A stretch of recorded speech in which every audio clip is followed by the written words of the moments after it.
des milliers de liens accumulés depuis 10 ans de pratique d'Internet, puisque je me suis connecté la première fois en 1995. Qu'est-ce que j'ai fait? Plutôt que de faire une page avec 4 ou 5 000 liens, j'ai fait un moteur de recherche. Et dedans, j'ai mis tous ces liens. Et ce sont des liens uniquement terminologiques. C'est-à-dire que sur Google, vous avez 1000 milliards de pages indexées, 1000 milliards, là vous en avez 5000. Mais 5000 qui sont d'une richesse extraordinaire. Et de la même façon que j'en ai créé un optimisé pour les langues européennes, vous pouvez en créer un optimisé pour l'arabe et pour les langues qui vous intéressent. Alors, ce qui est important dans vos recherches, c'est ce qui est écrit en bas. C'est ce qu'on appelle la syntaxe recherche.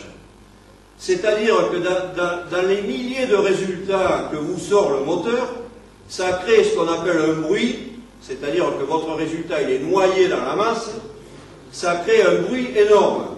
Donc en utilisant ces opérateurs, en utilisant ces commandes, vous réduisez énormément le bruit.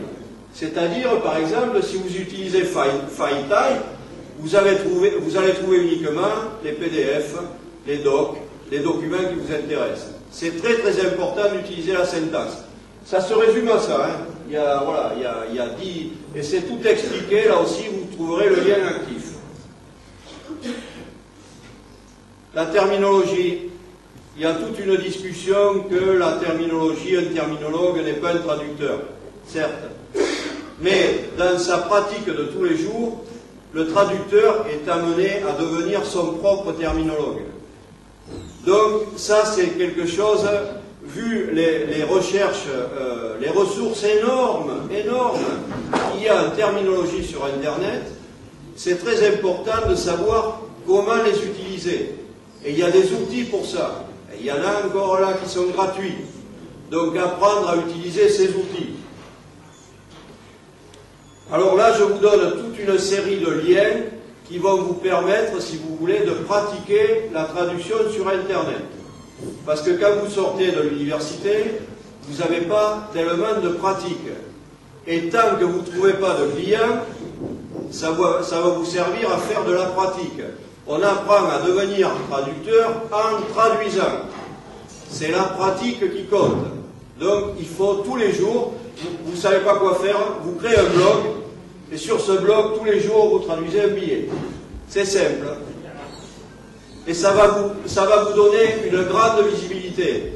Parce que si vous donnez aux gens l'idée que vous êtes expert dans un secteur, tôt ou tard, des clients vont vous appeler.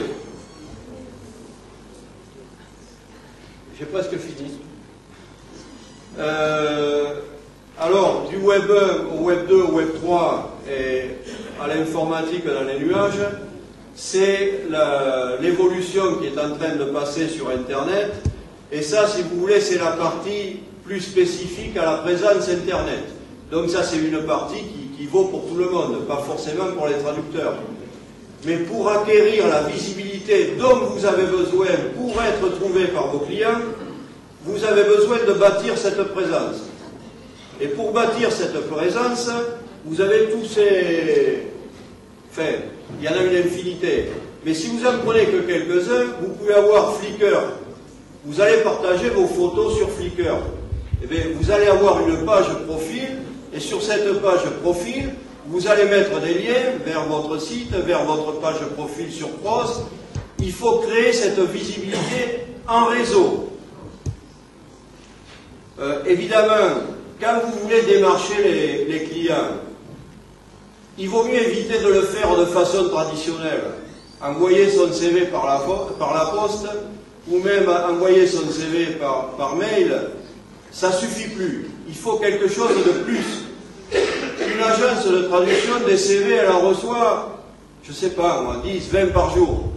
Pourquoi elle va choisir le vôtre? C'est la question que vous devez vous poser. Quand moi je vais recevoir votre CV, pourquoi je vais choisir vous plutôt que l'autre? Une fois que vous aurez répondu à cette question, vous aurez la réponse pour votre métier.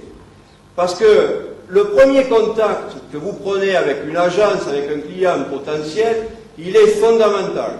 Si vous perdez l'occasion, elle ne revient pas. Donc il est important de capturer l'attention dès le départ. Une occasion unique, surtout pas la gaspiller.